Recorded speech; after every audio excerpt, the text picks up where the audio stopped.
Kita awali informasi pertama. Pemirsa, seorang diplomat ahli muda ditemukan tewas dalam indekos di Gondangdia, Jakarta.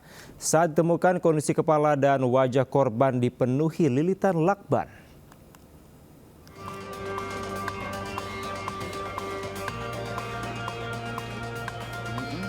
Warga di Jalan Gondangdia Kecil, Cikini, Menteng, Jakarta Pusat dikejutkan oleh tewasnya seorang penghuni kos.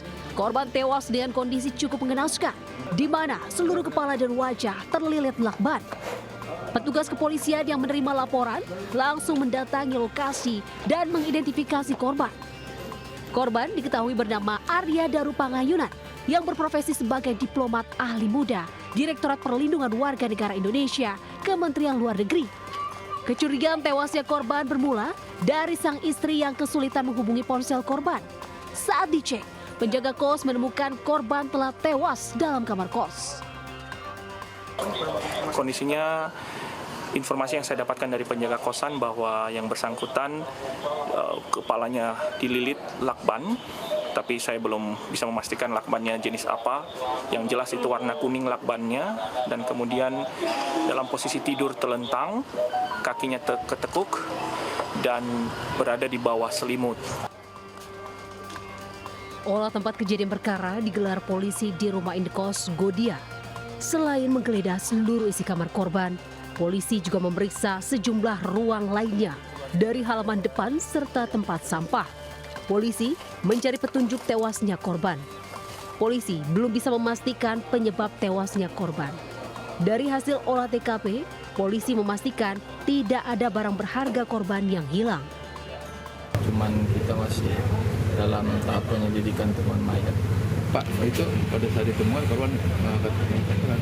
Kondisinya terlakban atau gimana informasi Pak? Iya, itu yang masih kita lakukan penyelidikan. Wajahnya masih dilakban. Cuman perkembangannya nanti ya. Ada barang-barang yang hilang nggak Pak? Tidak ada. Hingga kini, polisi telah memeriksa 3 orang saksi, termasuk istri korban dan penjaga kos. Polisi masih menunggu hasil visum dari Rumah Sakit Cipto Mangunkusumo, Jakarta Pusat, guna mengetahui penyebab kematian korban. Dari Jakarta Pusat, Rani Sanjaya melaporkan.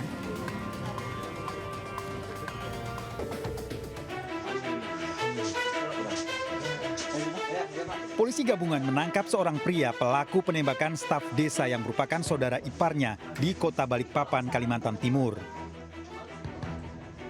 Pelaku berusia 42 tahun ini menembak saudara iparnya di Desa Panaikang, Patalasang, Goa.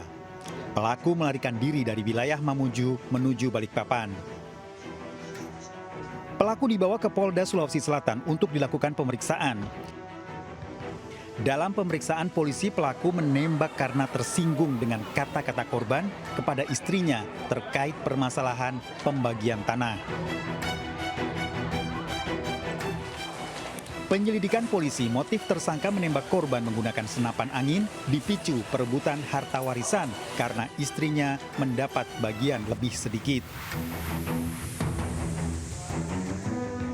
Korban saat akan pulang menuju rumahnya dengan berjalan kaki tiba-tiba ditembak menggunakan senapan angin dari jarak 4 meter.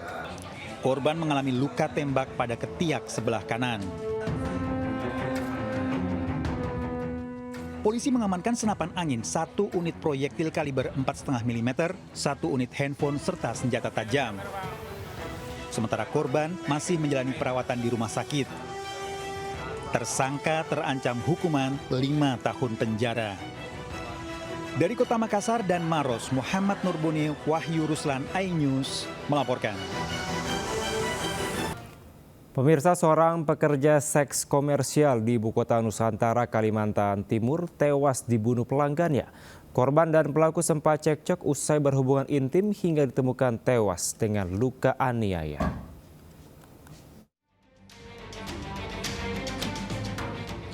Polisi menangkap pelaku pembunuhan seorang PSK di wilayah Cianjur, Jawa Barat.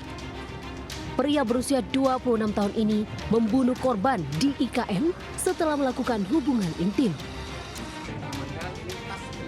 Korban yang berusia 40 tahun sebelumnya dikenal pelaku melalui layanan online. Korban dan pelaku terlibat perselisihan setelah melakukan hubungan intim dan ditemukan tewas di guest house Desa Bumi Harapan, Sepaku, Penajam Pasir Utara. Jadi pada saat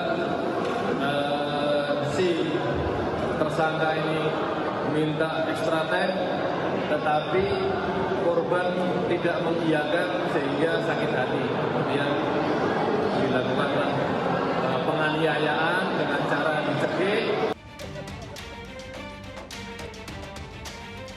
Polisi mengamankan barang bukti berupa ponsel korban, sementara tersangka terancam hukuman 15 tahun penjara.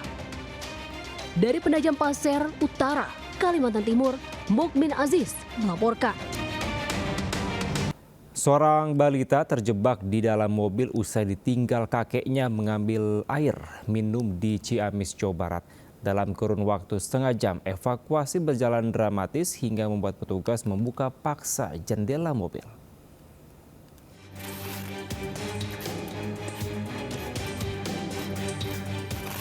Menggunakan lakban, petugas damkar berusaha mengevakuasi seorang balita, Devan Purnama 2 tahun yang terjebak di dalam minibus di Sendang Rasa, Ciamis. Korban masuk ke dalam kabin mobil saat sang kakek tengah memanaskan mesin. Tak sengaja sang cucu menekan tombol otomatis, sehingga mobil terkunci dari dalam dan membuat panik. Setelah 30 menit berusaha, korban pun bisa diselamatkan. Tim damkar menghimbau warga untuk lebih berhati-hati saat membawa anak kecil dalam kendaraan, terlebih saat melakukan perjalanan. Pastikan kunci kendaraan tidak tertinggal di dalam mobil saat akan meninggalkan kendaraan. Dari Ciamis, Jawa Barat, Acip Muslim, iNews melaporkan. Pemirsa, puluhan warga yang mayoritas emak-emak menggeruduk SMK Negeri 9 Kabupaten Tangerang, Banten. Mereka memprotes hasil seleksi SPMB yang hanya mempertimbangkan nilai raport dan tidak memprioritaskan warga yang tinggal di sekitar sekolah.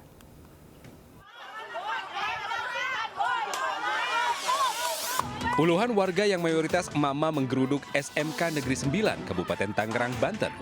Mereka memprotes hasil seleksi penerimaan murid baru SPMB yang hanya mempertimbangkan nilai raport, sehingga membuat anak-anak mereka tidak bisa diterima di sekolah ini. Nyaris terjadi kericuhan karena pihak sekolah tidak bisa mengambil keputusan untuk mengakomodasi anak mereka, karena penerimaan siswa baru dalam SPMB jenjang SMK Negeri hanya ditentukan oleh nilai raport karena tidak ada jalur domisili. Beruntung, aparat kepolisian dan TNI di lokasi dapat menenangkan warga. Terus hasil tesnya katanya jelek gitu. Harapan warga apa, Bu? Atau harapan warga pengennya orang pribumi dulu masuk gitu, baru orang lain. Untuk SMK kita tidak ada jalur domisili maupun donasi, Pak. Jadi SMK itu hanya berdasarkan dari nilai raport, kemudian ada tes wawancara, tes potensi akademik, itu aja sih kalau untuk kriteria diterima di SMK 9 Kabupaten Tangerang seperti itu. Meski demikian, pihak sekolah berencana akan berkoordinasi dengan Dinas Pendidikan Provinsi Banten untuk mencari solusi atas kekisruhan SPMB untuk jenjang SMK negeri ini. Dari Kabupaten Tangerang, Banten, Ayu Marani, iNews melaporkan.